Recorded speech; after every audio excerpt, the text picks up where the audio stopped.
So in chapter 1079, we saw Shanks do one of the most amazing things in the series. He pretty much foresaw what Kid would do to his fleet before he even did it, jumped up, hit him with a Kamusari, and that was it. And this sequence is like, it's just so Shanks, but also at the same time it's very Oda, because, you know, he's like a Shanks fanboy. But that's besides the point. Just so much fun here, but also leads to so many questions, like, what else is Shanks capable of, pretty much? So I've got Sai with me, and we got a newcomer to the channel, Par Vision. What's up, Par? Thank you for having me. Hey, I'm just excited as you are about this chapter, Shanks. You know, this is, you know, I've been talking about it as if this is the most One Piece chapter in a long time. So thank you for having me on the channel. Hey, you'll probably be here as much as I can have you, as much as you'll tolerate me. But let's jump into the deep end. It's the one and only collab with Par. We never see him again after this. Yeah. But Par, how far do you think Shanks can see into the future? Oh, you're starting off a great question. See, a lot of people are asking this, and for me, I think like minimum it's 10 seconds, right? That's a minimum. We don't know how far, because like the process of him getting that future sight, it like he was having a conversation, then he walked up, then he did a blitz feat that, like, you know, me and Sai talked about, where it was essentially he turned into like a napkin and just like flew. Like he just, you know, Oda couldn't even draw him on the manga panel correctly. And so as far as like how far into the future, I think it's going to be interesting, because this is the introduction. This is like, you know, when Shanks showed up in Wano, that was a taste of his power. And I'm looking at this as the same thing. He used Divine Departure, but that's not his final move, and that's probably not his only move. There's probably going to be like a Shanks exclusive one, like parting the Red Sea, like Divine Departure. Like, that's good. Like, yeah. So in line of that, I think this future sight is a similar thing, where we're gonna end up seeing him pull out crazy amount of future sight, where, you know, I've talked about it in the past in like a video called like Mind Rope, where I was seeing Shanks kind of like a Superman, kind of like a Goku. That's how I described him. And the key sense is similar to, or the hockey, like observation hockey, is similar to key sense in Dragon Ball Z. And in One Piece, we actually have multiple iterations of future sight, where it's like Madame Charlie. She's able to see some like future that's way beyond like minutes and even seconds, maybe even years. You know, with Poseidon, it was years. And then the other part is the Void Sentry. The Void Sentry has some kind of like future sight, like prophecy told there. And I think Shanks is gonna be somewhat in between there, if not like equivalent to Madame Charlie. And how that looks, I'm not sure yet, but if you like recontextualize a lot of what we got of Shanks, it would answer a lot of questions if he knew more than he should have, just based off of like these moments of future sight that he might get, like what he did here. So I think that he can see really far, but it might not be something that he can always access, and there might be like certain requirements that are necessary for that. That makes sense. Shanks is a monster. Yeah, he's gonna be a monster for sure. Yeah, I was thinking of like, I guess there has to be some kind of trigger to it, because if he's just constantly always seeing 10, 20 seconds, a minute into the future, then we would have kind of already known that, you know, he kind of would have been portrayed differently, like, oh, he was already kind of seeing into the future the whole time. So from this, it kind of seems like, oh, if something really bad is going to happen, such as with, you know, Kid blowing away his fleet, because that's when it kind of triggers. Like, you could see that one panel of him like activating like his danger sense the way that Deku does in My Hero. But yeah, I mean, it just don't make Shanks too powerful, essentially. I mean, I want him to be super powerful, but if he's just walking around and he could just already see how the battle plays out, and he's like, look, you're gonna do this, I'm gonna do this, and then I'm gonna wind up cutting your head off, so just run away. And then they're like, okay, I could see that happening too. But I like to imagine he uses this in his daily basis, just for like mundane things. He's like, oh, the lottery numbers, it's 2, 7, and 85. I guess I'll win again today. Whatever. Yeah, I guess I'll win. What's cool about that though is, you know, when we got introduced to Future Sight, Oda already put in like how a counter system would work, right? Like Katakuri threw a jelly bean at Sanji, and Sanji, you know, whether confirmed or not, right, he was able to dodge and confuse and shock Katakuri.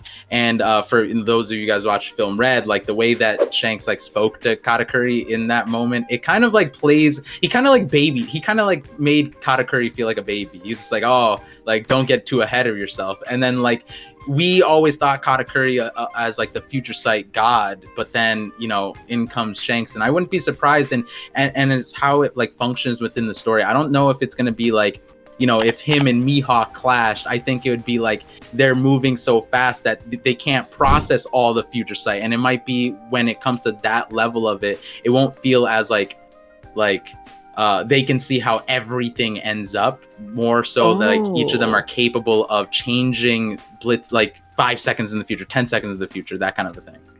You know what would be really cool? Have What? you guys watched Twilight? Yeah, the first one. I unironically like that movie. I love Twilight. I've watched it multiple times. No, it's not anything weird. You know, I just you go on a date, you take a girl to Twilight. It is what it is. I've watched every single Twilight movie. I own the DVD, Blu-ray copies, 4K, whatever. You said it wasn't gonna be weird, and then you let made me it tell weird. you. Everybody's like, hey, how is Luffy gonna fight Shanks? You know, is Luffy gonna surpass Shanks? How are they gonna know? Are they just gonna look at each other or whatever and just call it a day? What if they look at each other and we have an entire battle, like a whole 5-minute, 10-chapter battle where Luffy wins in the end, and then we just cut back and then boom, it was all in their mind. It was all future sight just by looking at each other. Dude, and then dopamine Shanks rush. is like, oh, it's like that's a like oh, you can beat me now. Like, all right. And they don't ever have to land a singular blow on each other. They just future sight the entire battle, like Twilight. I think That's that would be not perfect. a foreign thing. Yeah. Like Nobody gets hurt. It's all in their minds, and they assets each other's battle prowess. That's it. Yeah, only I mean, for Luffy and Shanks though. That's the only time it works. Yeah, only for that. It's a one and done tactic. It can't be used throughout the series, or else no fight is real. Yeah.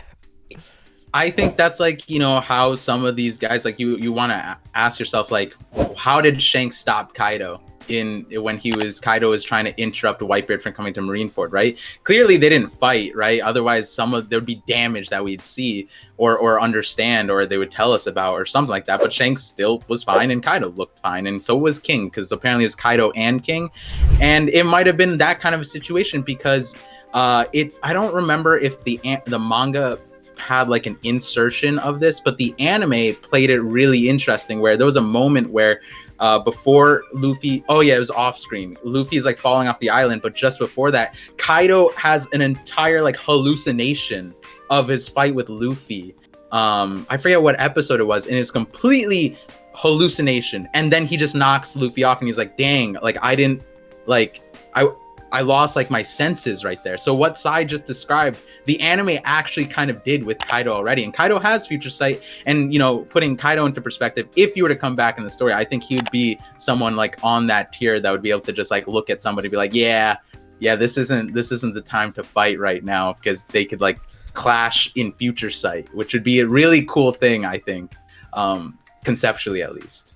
But as for this feat, okay, Shanks one-shotting Kid, is this the most impressive feat in the series? If you take 100%. into account the power of these two characters, like the strength level, their accomplishments, where we are in the story. Sai, you think it is? Definitely. I think while it made Kid look really bad in the process because he didn't do a singular thing against Shanks, I think that this is the most impressive singular attack we've ever seen. The biggest one tap in history, One Piece history. Yeah, I think that is what it should be written down in the Hall of Fame. Like we should, you know, this should, when One Piece ends, when someone says one tap, this should be the first thought that comes to mind. 100%. But and beyond that, like I think Shanks is 100% raising the power level. And like something that I brought up was after Wano, after he faced Aramaki, not faced, because even Aramaki put his hands up real quick when he found out who was there. But he said something interesting. Shanks said, in reference of Luffy and most likely the other 3 billion bounty characters, that they were new shoots. They were just like new buds, essentially. And that paralleled the line that Rayleigh said. But if you think about it like that, it's like, what is Shanks to that then? A full flower, a tree? Like, why he's calling like awakened Luffy, the 3 captains that just unseated a Yonko, 2 Yonkos, and he's still referring to them as like basically baby flowers. That's what he's calling them. And then he proved it. He plucked the kid out of the ground instantly. No chance. Kid barely. I had to go back in the chapter to see if Kid's eyes were opened, if he even said like Shanks' name, because the first time apparently he fought Shanks, he didn't even see Shanks, and I wanted him to at least see Shanks before he was at the bottom of the ocean, and luckily he did. He said red hair. He didn't get Shanks out, but he got red hair out. So I'm glad for that. But like, we haven't seen someone move this fast, right? Like, Kizaru is light, but like Shanks is moving so fast that Oda's not even drawing him in the panels anymore. It's like, I don't know what we're gonna see later on, right? Because the way faster than light speed itself. Yeah, and the other characters have to reach this. That's the way I see it. The other characters have to reach this and break through.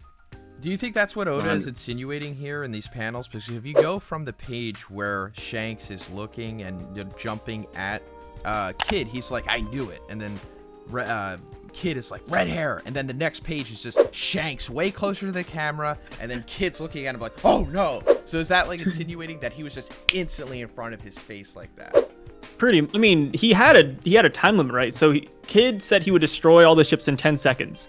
Shanks not only sat there, processed the entire 10 seconds that was the future. He had a conversation with Dory, Broggy, Ben Beckman, and then he jumped over there and just blasted Kid before the 10 seconds was up. Had some like, sake. It's crazy.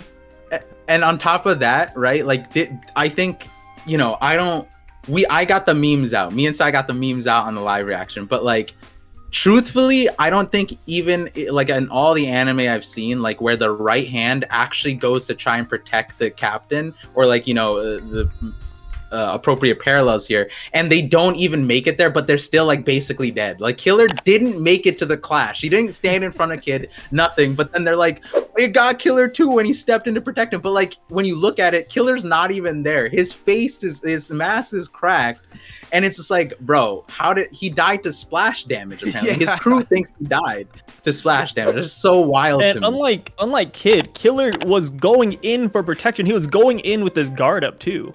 Yeah, that's the craziest part. It wasn't like he was, you know, in the middle of sending out a railgun attack. No, like, Killer was trying to shield Kid, and it still didn't work. He got, like you said, he got hit by splash damage. In the moments that Shanks flew from Elbaf so far that Dory and Broggy were still silhouetted, that amount of time, Killer could not make it like, what, the 5 steps in front of Kid. And Killer's supposed to be fast. Like, he was portrayed, you know, ever since the Sabodi as a parallel to Zoro. And then on Rooftop, he was like fighting with Zoro against Kaido. Like this is not like a weak or slow person. His moves are ultrasonic, right? Like, what does that mean for Shanks? Ask. True.